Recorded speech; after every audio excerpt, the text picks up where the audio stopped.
ধৰিলে গৌৰৱ গগৈ আমি আপোনালোকক জনাইছো বিজেপিক এতিয়া পুনৰ উভতি ধৰিলে গৌৰৱ গগৈয়ে এই মুহূৰ্তত আমি গ্ৰাফিক্সৰ জৰিয়তে খবৰ জনাবলৈ চেষ্টা কৰিম গুৰুত্বপূৰ্ণ খবৰ আমি আপোনালোকৰ মাজলৈকে লৈ আহিছো বিজেপিক পুনৰ এতিয়া উভতি ধৰা পৰিলক্ষিত হৈছে গৌৰৱ গগৈয়ে যি সময়ত আলফাৰ ভয়ত আছিল অসমৰ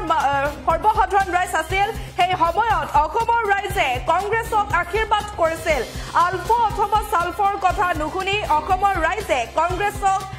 আশীৰ্বাদ দিছিল অহাবাৰো অসমৰ ৰাইজে কংগ্ৰেছকে ভোট দিব আৰু এইবাৰ এনেদৰে এতিয়া মন্তব্য কৰিছে গৌৰৱ গগৈ এতিয়া এনেদৰে মন্তব্য কৰা পৰিলক্ষিত হৈছে বিজেপিয়ে যিমানেই দমন নকৰক কিয় যিমানেই ভাবুকি নিদিয়ক কিয় অসমৰ ৰাইজে কংগ্ৰেছকে ভোট দিব আমি আপোনালোকক জনাইছো এতিয়া বিজেপি পুনৰ উভতি ধৰা পৰিলক্ষিত হৈছে গৌৰৱ গগৈয়ে যি সময়ত আলফাৰ ভয়ত অসমৰ ৰাইজ আছিল সেই সময়ত অসমৰ ৰাইজে কংগ্ৰেছক আশীৰ্বাদ কৰিছিল আলফা অথবা সালফৰ কথা নুশুনি অসমৰ ৰাইজে কংগ্ৰেছক আশীৰ্বাদ দিছিল আৰু অহাবাৰো অসমৰ ৰাইজে কংগ্ৰেছকে ভোট দিব বুলি ইতিমধ্যে উল্লেখ কৰিছে গৌৰৱ গগৈয়ে আমি আপোনালোকক জনাইছো অহাবাৰো অসমৰ ৰাইজে কংগ্ৰেছকে ভোট দিব কংগ্ৰেছক জিকাব বুলি মন্তব্য কৰিছে এতিয়া গৌৰৱ গগৈয়ে বিজেপিয়ে যিমানেই দমন নকৰক কিয় বা যিমানেই বিজেপিয়ে ভয় ভাবুকি নিদিয়ক কিয় ৰাইজে কংগ্ৰেছকে ভোট দিব বুলি এতিয়া মন্তব্য কৰিছে গৌৰৱ গগৈ বিজেপিক পুনৰ উভতি ধৰা পৰিলক্ষিত হৈছে গৌৰৱ গগৈ কি মন্তব্য কৰিছিল গৌৰৱ গগৈয়ে সেয়া আমি আপোনালোকৰ মাজত লৈ আহিছো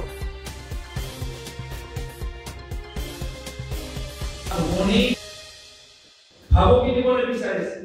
যে খবৰদাৰ যদি তোমালোকে কংগ্ৰেছৰ সভালৈ যাবা তোমালোকে উন্নয়নৰ আঁচনিৰ পৰা বঞ্চিত হবা অৰুণোদয় আঁচনিৰ পৰা বঞ্চিত হবা কিন্তু বৰ্তমান বিজেপি চৰকাৰে গম পোৱা নাই যি সময়ত আলফা ভয় যি সময়ত সালফা ভয় অসমৰ ৰাইজে আলফা কথা নুশুনি সালফা কথা নুশুনি কংগ্ৰেছক আশীৰ্বাদ প্ৰদান কৰিলে 2001 চনত আহাবাৰ লোকসভা নিৰ্বাচনতে হওক আহাবাৰ বিধানসভা নিৰ্বাচনতে হওক বিজেপি চৰকাৰে যিমানে দমন কৰক যিমানে ভাবুকি দিয়ক অসমৰ ৰাইজে কংগ্ৰেছ দলটোকে ভোট দিব অসমৰ ৰাইজে কংগ্ৰেছ দলটোকে কিয়নো অসমৰ ৰাইজ কোনো বিশেষ দল বা কোনো বিশেষ শক্তি বা কোনো বিশেষ ব্যক্তিৰ পৰা ভয় নকৰে অসমৰ ৰাইজৰ স্বাভিমান আছে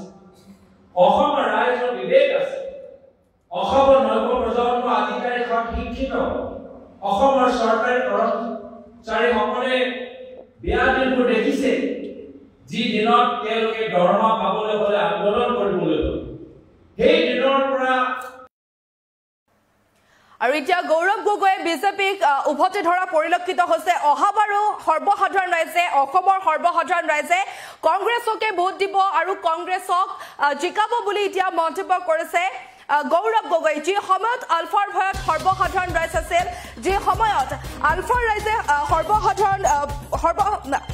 যি সময়ত আলফাৰ ভয়ত সৰ্বসাধাৰণ ৰাইজ ঘৰৰ ভিতৰতে আছিল সেই সময়তে কিন্তু ক'ব লাগিব যি ভয়ত আছিলে সেই সময়তে অসমৰ ৰাইজে কংগ্ৰেছক আশীৰ্বাদ কৰিছিল আলফা অথবা সালফৰ কথা নুশুনি অসমৰ ৰাইজে কংগ্ৰেছক আশীৰ্বাদ দিছিল অহাবাৰো অসমৰ ৰাইজে কংগ্ৰেছকে আশীৰ্বাদ দিব বুলি এতিয়া মন্তব্য কৰিছে গৌৰৱ গগৈ যিমানেই বিজেপিয়ে দমন নকৰক কিয় যিমানেই ভয় ভাবুকি নিদিয়ক কিয়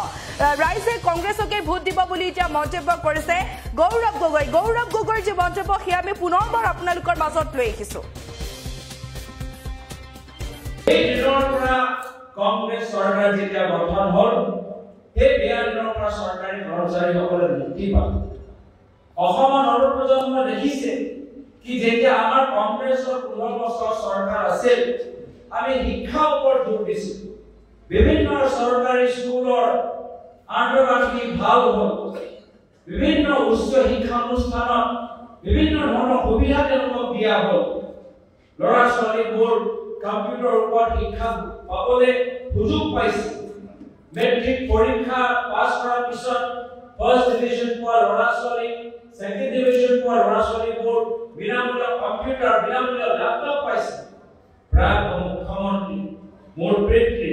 প্ৰায় তৰুণ গগৈদেৱৰ এটা বৃহৎ সংকল্প আছে কি যদি আমি অসমৰ ক্ষেত্ৰত উন্নতি বিচাৰো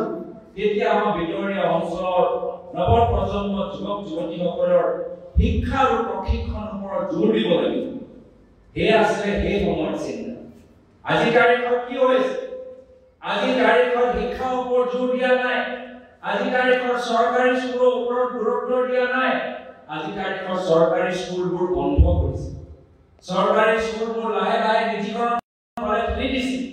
আজি উচ্চ শিক্ষাৰ ওপৰত জোৰ দিয়া নাই এতিয়া বৰ্তমান বিজেপি চৰকাৰে চুকে কোণে মদৰ দোকান খুলিছে মদানি কৰাবলৈ বিচাৰিছে আমাৰ ল'ৰা ছোৱালীবোৰক কিয়নো যেহেতু বৰ্তমান চৰকাৰ ধাৰত চলি আছে ইমান ধাৰ লৈছে এতিয়া ধাৰ মাৰিবলৈ পইচা নাই তো পইচা কেনেকৈ উঠাব আমাৰ ল'ৰা ছোৱালীবোৰ মদ খুৱাই মদৰ দোকানৰ পৰা পইচা তুলি তেওঁলোকে নিজৰ চৰকাৰৰ